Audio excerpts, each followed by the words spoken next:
Si un individuo está obeso, que es el problema del futuro, solamente hay una respuesta, que es comer menos. No conozco ninguna otra respuesta. Si un individuo tiene un colesterol elevado, ha de tomar alimentos bajos en colesterol. Ciertamente los que están aquí son muy altos en colesterol. Y por último hay un tema que no se le ha dado importancia, y es que hay un tipo de nutrición en donde parece que es una defensa contra la enfermedad aterosclerótica, que estos son lo que se llama los alimentos que llevan color. Las legumbres, las frutas, los tomates, las zanahorias, todos los vegetales. Es importante que lo ven ustedes aquí porque esto es la base de la dieta mediterránea. Y lo que parece que tiene un poder antioxidante, tiene un poder que, en cierta manera lo verán enseguida, es una defensa contra la enfermedad. Por lo cual, cuando hablamos de dieta, tenemos que hablar de tres aspectos distintos. Si tienes mucho peso, bájalo. Pero no empieces a contar la caloría aquí y la caloría allí, porque esto no sirve para nada. Al cabo de 4 días ya te has olvidado. Comer menos. Lo del colesterol, y luego comer una dieta muy variada que llamamos el plato Picasso, plato Miró, con mucho color. Bien. Este es el problema. Ustedes cuando ven una persona con un perímetro abdominal que tiene más de 100 centímetros en el hombre o más de 80 en la mujer, aquí es la definición de sobrepeso. Pero ustedes crean, bueno, esto no es muy importante, pero cuando se hace resonancia magnética y se penetra, ustedes creerán que todo esto es grasa. ¿Por qué la grasa abdominal tiene importancia? Esto es importante porque esto es ciencia moderna. Básicamente es el lugar más irrigado del organismo desde el punto de vista de la vascularización, por lo cual fácilmente se transporta el contenido lipídico en esta parte abdominal que es el peritoneo abdominal. Y allí se establece un problema que es importante, que es una lucha entre este depósito de grasa, llamamos en términos generales, y una defensa del organismo contra ello, que son unas células inflamatorias que se llaman adipocitos. Son células blancas que reconocen que hay un contenido de grasa, hay mucha vascularización, van allí y la sacan. El problema está de que este sistema de defensa fácilmente decide suicidarse, porque hay demasiada grasa y no pueden cumplir su función. Y esto se llama en términos científicos apoptosis.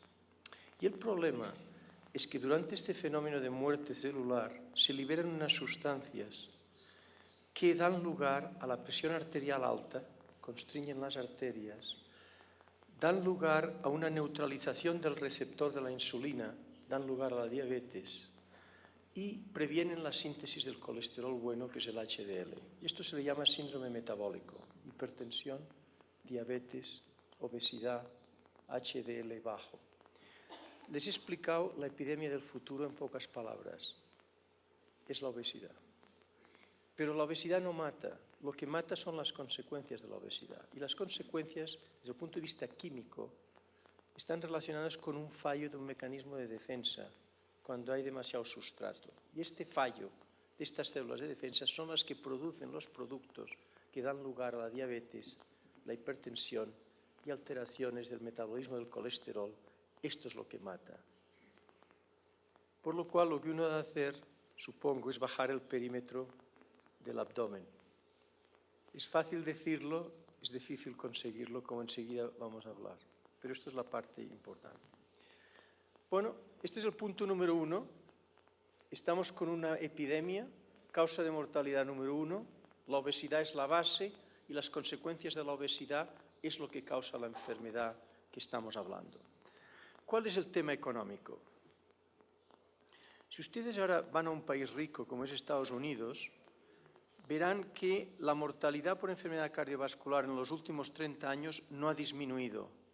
En realidad es la misma. Lo que ha ocurrido es que se muere 6 años más tarde, en 3 décadas. Es decir, que cada década se ha prolongado la vida 2 años debido a un mejor manejo de la enfermedad cardiovascular.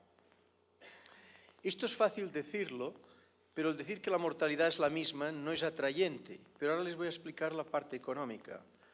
Se está prolongando la vida a través de la hospitalización de pacientes enfermos, que hoy tenemos mecanismos, desfibriladores, stents, cirugías, etcétera, que hacen que este individuo deje el hospital vivo y no muerto. En palabras claras. Hoy en día tenemos una tecnología, pero que tiene la gran desventaja de que cada vez existe más hospitalización. Y ustedes saben que en las 2/3 partes del sistema económico de la salud es la hospitalización. Es lo más caro.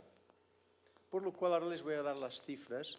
Comparar el año 2006 en Estados Unidos con el año 1996, 10 años. Este es el coste de prolongar la vida 6 años. 368 billones de dólares se gastaron en tratar la enfermedad el año 2006, que es 3 veces más que 10 años antes. Por lo cual, ahora entenderán que Mr. Obama hace 4 días, cuando habló con la Sociedad Americana de AMA, les dijo, esto es insostenible. No creo que ustedes tengan que ser economistas para darse cuenta que esto va a una bancarrota. No es imposible que pueda ser sostenible. Entonces viene la segunda parte, que es la más dramática, y es que si ustedes están en un país pobre, y en un país pobre uno tiene un infarto, el 80% lo has de pagar de tu propio bolsillo, por lo cual es una causa de mortalidad importante y se muere joven, porque no hay dinero para tratarse.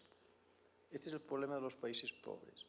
Y si voy más adelante, y es el tercer punto, hoy en día, del presupuesto económico en Estados Unidos para la enfermedad cardiovascular, el 95% es para el tratamiento y solamente el 5% es para la prevención. Entonces la pregunta ¿es la prevención más barata que el tratamiento? Porque hay gente que lo cuestiona, lo ha cuestionado, pero ya no se cuestiona. Y les voy a dar un ejemplo de los economistas que les entrará enseguida. Aquí tienen 2 hermanos gemelos, alto riesgo. Y ustedes esperan que uno haga un infarto, muy americano, este se llama Phil. ¿Ven ustedes? Esto es el presupuesto, el coste de tratar el infarto. Pero al otro hermano se le detecta que está a alto riesgo y se le empieza a tratar antes. El coste económico es mucho más bajo y las curvas se separan cuanto antes has tratado al que está a alto riesgo. Esto es un esquema de 3 economistas, uno de ellos es premio Nobel. O sea, y esto es un esquema importante para que vean, les entre rápidamente que no hay discusión. La prevención es mucho más barata que el tratamiento. Por lo cual, ahora ustedes entenderán el discurso de hace 3 días del presidente que dicen, señores, mucho dinero para tecnología, poco dinero para la prevención, tenemos que hacer un cambio radical. Y esta es la historia. Y además tenemos que asegurar un 20% del país que no está asegurado. Pero dejo esto aparte. Entonces la situación siguiente es ante esta temática, ¿cómo prevenimos la enfermedad? Este es el punto donde yo voy ahora a dar énfasis. Y es muy complejo, y es complejo porque hemos fallado.